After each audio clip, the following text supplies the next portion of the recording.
જય હિન્દ મિત્રો.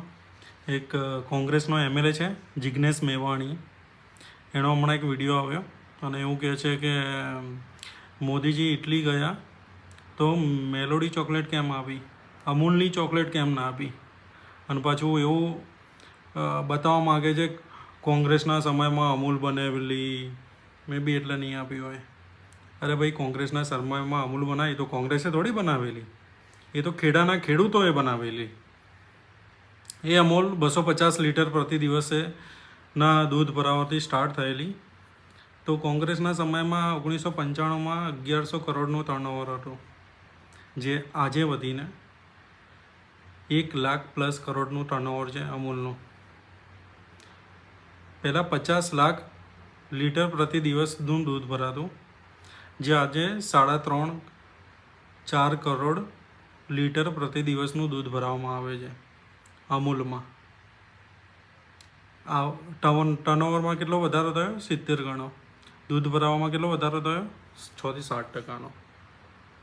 તો આ વધારાની પાછળ ભાજપાની બહુ મોટી ભૂમિકા છે, નરેન્દ્રભાઈ મોદી સરકારની બહુ મોટી ભૂમિકા છે. કારણ કે એમને ગામે ગામ કોઓપરેટિવ ડેરી મોડલ બનાવ્યા, કેટલ ફીડ સપોર્ટ આપ્યો, વેટરનરી સર્વિસ આપી, artificial insemination, bank loan, direct payment system. યાદ છે પ્રધાનમંત્રી જનધન યોજના? આના માટે જ કરેલી. પછી ફેમિલી બેઝડ ડેરી ફાર્મિંગ, આટલી બધી સહાય આપી. 3 બહેનો છે, નવલબેન ચૌધરી, મણિબેન ચૌધરી અને રમીલાબેન પટેલ. 2-2 કરોડનું દૂધ ભરાવે છે વર્ષે. સમજ્યા? તો આ બધી સહાયતા મળી છે ત્યારે બધું થયું છે. પહેલાં ડેરી ગામડા સુધી શહેર સુધી નથી પહોંચતી. કેમ નથી પહોંચતી? રસ્તાઓ નહોતા. રસ્તાઓ કોણ લાવ્યું? પ્રધાનમંત્રી ગ્રામ સડક યોજના અટલ બિહારી વાજપેયીના સમયમાં આવેલી.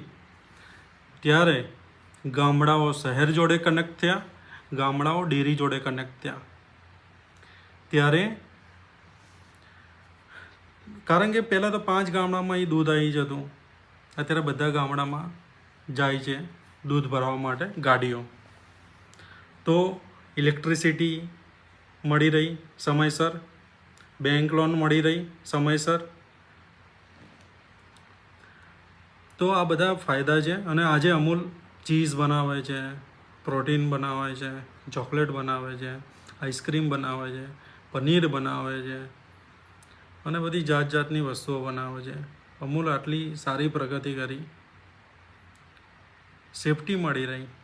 મેન છે સેફટી. ગુજરાતમાં નંબર 1 છે સેફટીમાં. અહીંયા કોઈ લતીફ કે કોઈ પેલો અતિક અહેમદ નથી જે આ બધા ધંધા કરવામાં રોકે. ભાજપની સરકાર છે, કાનૂની વ્યવસ્થા છે. આના લીધે અમૂલે બહુ સારી પ્રગતિ કરી. કોની સરકારમાં? ભાજપની સરકારમાં, નરેન્દ્રભાઈ મોદીની સરકારમાં, હિન્દુત્વની સરકારમાં. સમજ્યા? તમે તો ઉમર ખાલિદને સપોર્ટ કરો છો ને. તમારા તો ફોટા બહાર આવે છે ઉમર ખાલિદ જોડે, દેશ ભારત તેરે ટુકડે હોંગે, આવા તો નારા લગાવો છો ઉમર ખાલિદના. અને તમે તો ઉમર ખાલિદની પેરવી કરો છો. બરાબર? એટલે આ જ્ઞાન આપવાનું ઓછું કરતો લોકોને, કે શું કરવું ના કરવું, કઈ ચોકલેટ આપવી ના આપવી. એમએલએ બન્યા છો, તમારા વિસ્તારની સેવા કરો, પ્રજાની સેવા કરો. બરાબર? આ ખોટી ચોકલેટો વિશે જ્ઞાન આપવાનું બંધ કરો. અમૂલે કેટલી પ્રગતિ કરી, બનાસ ડેરીએ કેટલી પ્રગતિ કરી, દૂધસાગર ડેરીએ કેટલી પ્રગતિ કરી ભાજપની સરકારમાં. આંકડા અવેલેબલ છે, જઈને ચેક કરી લો.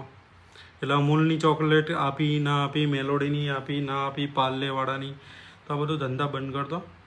બરાબર? દેશભક્ત બનો તો સારું રહેશે. બાકી તણાઈ જશો.